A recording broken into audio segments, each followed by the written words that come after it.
बंदी छोड़ सतगुरु रामपाल जी परमेश्वर जी की जय हो। सत्साहिब कुशाल भाई, बड़े भाई, परमात्मा की वाणी है, क्योंकि हम तो वाणियों के अनुसार ही समझा सकते हैं, बता सकते हैं।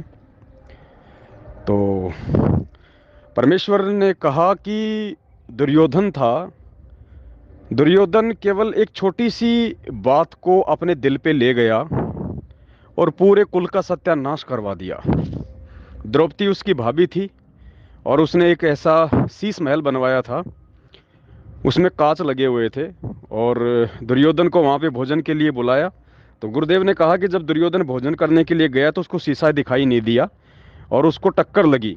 तो द्रौपदी हंसने लगी और सहज भाव में, जैसे भाभी देवर आपस में थोड़ा बहुत मजाक कर लिया करते हैं बिना ज्ञान के, तो द्रौपदी ने कहा कि अंधों के अंधे ही पैदा होते हैं। इस बात को वो दुर्योधन अपने दिल पे ले गया और मन में गांठ बांध ली।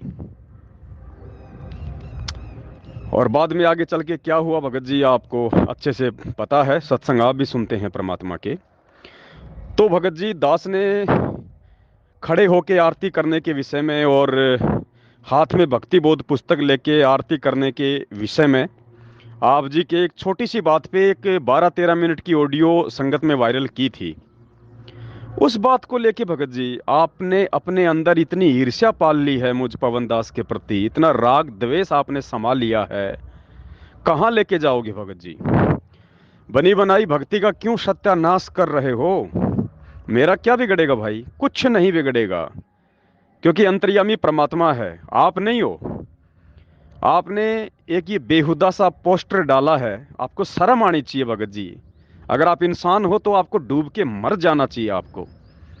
आप गुरुजी के बराबर में मुझ नीच की फोटो लगा रहे हो और आप अपने आप को गुरुजी का भगत भी कहते हो और कह रहे हो कि थोड़े दिनों में ये भी गुरुवाई ले लेता, गुरुजी की कॉपी कर रहा है। भगत जी, ये पोस्टर बनाने से पहले मतलब आपकी कॉमन सेंस भी मर चुकी है क्या? और आप कह रहे हो कि थोड़े दिनों में गुरुवाई ले लेता, और इधर से ये दास कह रहा है कि हे परमेश्वर, अगर सौपन में भी कभी अगर इस पवन दास ने आपकी शरण में आने के बाद अगर गुरुवाई की सोची भी हो, परमेश्वर लेना तो बहुत दूर की बात है, आगे बढ़ना तो बहुत दूर की बात है, अगर सौपन में भी इस पवन दास ने यदि आपकी जगह लेने की सोची हो, परमात्मा ये गुरुवाई की सोची हो करने की, परमेश्वर इस दास के सिर में इसी जन्म में कीड़े डाल देना, इसी जन्म में कीड़े। अब मैं ये नहीं कहूंगा कि यदि कुशाल दास जी यदि गलत हैं तो उनके सिर में कीड़े पड़ जाएं, नहीं नहीं नहीं, ये संतों का मार्ग है। परमात्मा कहते हैं संत ना छोड़े संतता, चाहे कोटि की मिले या संत। बाकी मैं ये जो दिल्ली वाले जो कुशाल दास जी हैं, मैं इनको इनकी औकात और इन्हीं को याद दिलाना चाह रहा हूं, इन्हीं को दिखाना चाह रहा हूं आईना, कि तुम लोग राग द्वेष और ईर्ष्या की आग में कुछ लोगों के साथ मिलके जो ऑलरेडी उस आग में इतने ज्यादा जल चुके हैं कि उनका रिकवर होना ही नामुमकिन है। पीजी वाले, एम्स वाले भी हाथ खड़े कर देंगे कि ये तो इतना जल चुका है, हमारे भी बस की बात नहीं इसको ठीक करना। उन लोगों के साथ मिलके भगत जी, आप क्यों अपनी भक्ति का सत्यानाश कर रहे हो? आपको पता है ना, परमात्मा कहते हैं कि निंदक नीर राखिए आंगन कुटी छवाए, बिन पानी बिन साबुन के निर्मल करे स्वभाव। एक वाणी और कही है परमात्मा ने कि निंदक मेरा नाम रो, बसो न मुझसे दूर, गांव के आसपास की गंदगी साफ करते हैं सूर। भगत जी, क्यों आप ये सूअर की भूमिका निभा रहे हो बेवजह? आप एक भगत हो, हंस हो, और जबरदस्ती आप सूअर बनने जा रहे हो। खैर, मेरे लिए तो बहुत अच्छा है ये, क्योंकि दास के विचार तो आपने सुन ही लिए कि दास को तो सौपन में भी कभी ये गुरुवाई का ना कभी था, ना है, ना कभी होगा। लेकिन आपने भगत जी बेवजह ये निंदा चुगली करके हंस से सुअर वाली भूमिका क्यों निभा ली बड़े भाई?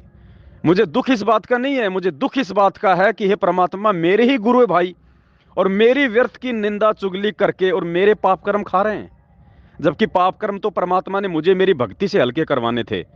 लेकिन ये विडंबना देखो कि मेरे ही गुरु भाई मेरा कोड खा रहे हैं, मेरे गुरु भाई मेरा रोग खा रहे हैं, मेरे पाप कर्म खा रहे हैं। हे बंदी छोड़ सतगुरु रामपाल जी, परमेश्वर आपकी लीला भी अद्भुत है परमात्मा। बस दास इतना ही कहना चाहेगा, और माफी चाहता हूं बड़े भाई, मेरे शब्दों में यदि कोई कटुता आपको लगी हो, क्योंकि सत्य और कटु वचन केवल संत ही कह सकता है, और कोई नहीं कह सकता। भगत ही कह सकता है, क्योंकि वो मोह से दूर होता है। भगत स्वार्थ और मोह से दूर होता है, इसलिए वो कटु वचन कह सकता है। बाकी किसी के कटु वचन कहने की हिम्मत नहीं होती है।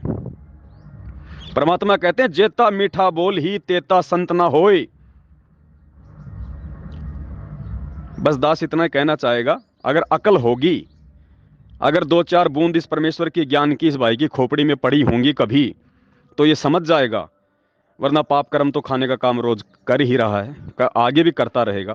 खैर, मुझे तो कोई इसमें हानि है नहीं, मेरा तो इसमें फायदा ही है। 7 साल से पता नहीं लोग कौन कौन लोग मेरे पाप कर्म खा रहे हैं। शायद उस परमेश्वर ने मेरे पाप कर्मों को इसी प्रकार से हल्का करवाना हो। जैसी मालिक की मर्जी। बंदी छोड़, सतगुरु रामपाल जी भगवान की जय हो।